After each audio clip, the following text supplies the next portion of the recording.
We live in a world where loneliness is often seen as a problem to be solved, and single life is frequently perceived as a transitional state, just a pause between relationships. But is being alone really an emptiness that needs to be filled? Or could it be a path to deep self-discovery, a dive into one's own psyche that few dare to take? Carl Jung, one of the great thinkers of analytical psychology, viewed the individual's journey as a process of individuation, that is, the path to becoming truly oneself. For him, this journey requires introspection, self-awareness, and a deeper relationship with the unconscious. Interestingly, being single, rather than a waiting period for someone else, might actually be the perfect time for this development to take place.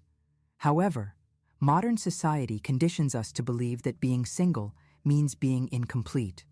Pop culture, romantic movies, and even social media reinforce the idea that happiness can only be found in a relationship. But Jung challenges us. Could this need for another person to complete us actually be a reflection of a deep lack of self-awareness? He argued that we all carry within us a collective unconscious, a reservoir of archetypes, symbols, and patterns that shape our lives. Among these archetypes, we find the anima and the animus, representing the feminine and masculine aspects within each of us. According to Jung, one of life's greatest challenges is integrating these energies within ourselves rather than projecting them onto a partner. How often do we seek in others what we feel is missing within us? We project onto our partners the sweetness, strength, security, or sensitivity that we struggle to find in ourselves. Jung called this projection, an unconscious mechanism through which we place our own shadows and light onto others. This explains why so many relationships begin with an almost mystical fascination, only to later turn into disappointment. In this context, singlehood becomes a valuable opportunity. It's a time to reclaim these projections, to look inward and to ask, what am I trying to find in others that I haven't yet found in myself? But few people talk about this. The dominant narrative still insists that being single means being lost, and that the solution to loneliness is finding someone. Jung, however, would say the opposite. The solution to loneliness isn't in another person, but in the integration of one's own psyche. So the question remains, what if loneliness wasn't a problem, but an invitation? If we see loneliness as an invitation, the entire question shifts. Instead of asking, how can I find someone to fill this void? We could ask, what does this void have to teach me about myself? Jung believed that every human being undergoes a process of individuation, a path of self-discovery where we become more and more authentic. But this process requires courage. Being single, without external distractions, forces us to confront our deepest fears, the fear of rejection, of not belonging, and most importantly, of our own company. The shadow, one of the central concepts in Jungian psychology, represents the parts of ourselves that we repress or deny. Often, it is in solitude that this shadow emerges, bringing to light insecurities, resentments, and unacknowledged desires. When we're in relationships, we might project these shadows onto our partners, blaming them for our unhappiness. But when we're alone, there's nowhere to run. That's why singlehood can be such a transformative phase. Instead of seeking distractions, we can dive into our psyche and understand which aspects of ourselves have been ignored. Jung suggested the practice of active imagination, a method of engaging with the unconscious, allowing images, symbols, and insights to emerge spontaneously. This kind of introspection can reveal deep patterns we repeat in relationships, like the tendency to seek approval, fear of intimacy, or the need for control. There's also another essential Jungian concept at play here, the integration of the self. According to Jung, the self is the totality of the psyche, the essence of who we truly are, beyond the social masks we wear. When we are single, we have a unique opportunity to explore this identity without the influence of a relationship. But there's a major challenge: resisting the temptation to fill the silence with distractions.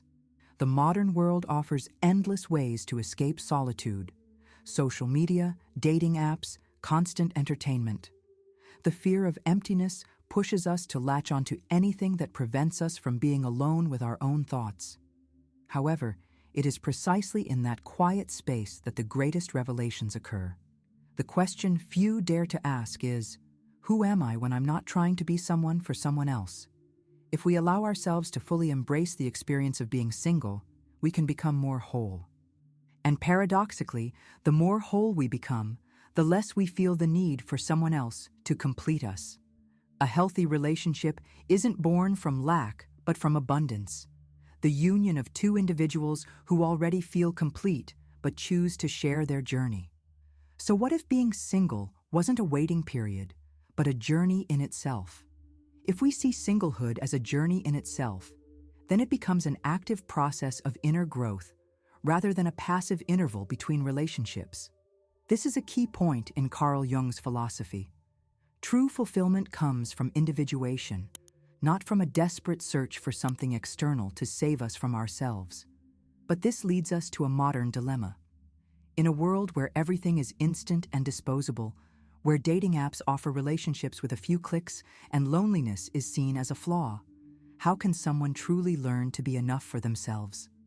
The answer might lie in a fundamental Jungian concept, the integration of opposites. Jung believed that within each of us, there are opposing forces that need to be harmonized. The craving for a relationship is often a reflection of the conflict between these polarities, between the need for connection and the fear of autonomy, between the desire to be loved and the insecurity about one's own identity. The problem is that most people aren't even aware of these internal tensions.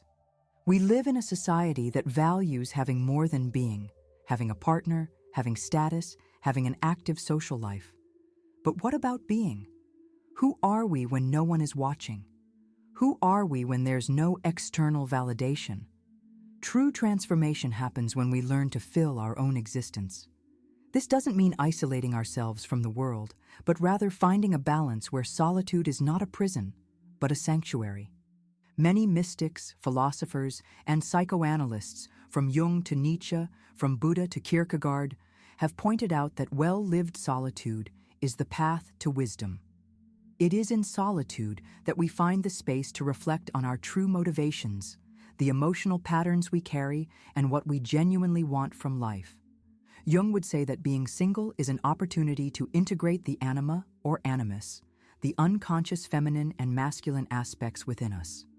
Instead of looking outward for what we lack inside, we can become whole within ourselves. And the most interesting part?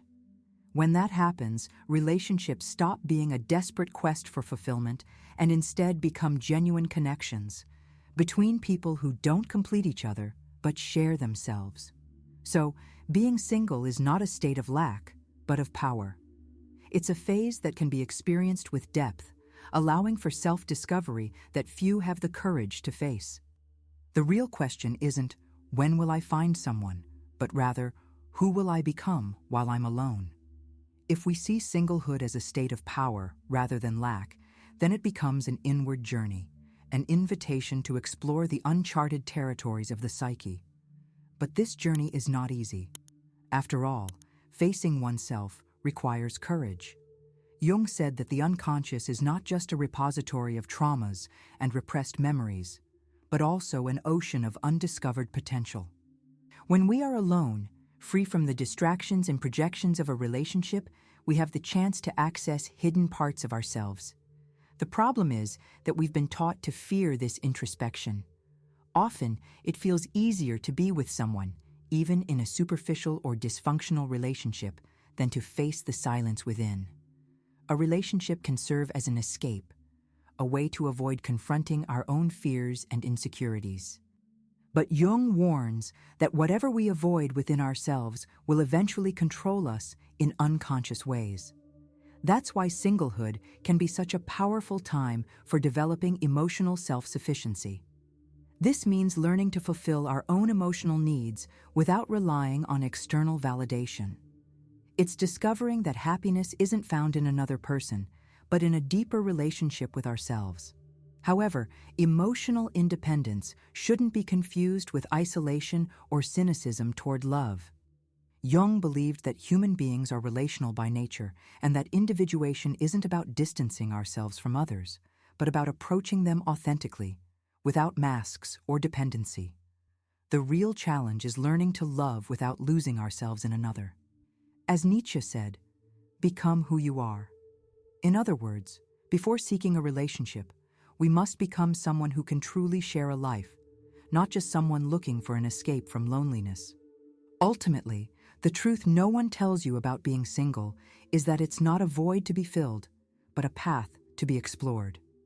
A time when the most important meeting we can have is not with another person, but with ourselves. And when that meeting happens, something extraordinary occurs.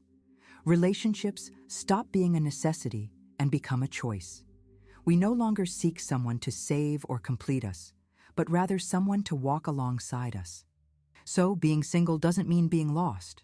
It means being in motion. It's a state of growth, discovery, and inner strength. And those who embrace this journey become not only more whole, but also more prepared to love for real. The final question is, are you willing to find yourself before trying to find someone else? If this topic resonated with you, don't forget to subscribe to the channel for more insights on psychology, self-discovery, and philosophy. Now, tell me in the comments, how do you see singlehood? Is it a waiting period or an opportunity for growth? I'd love to hear your thoughts.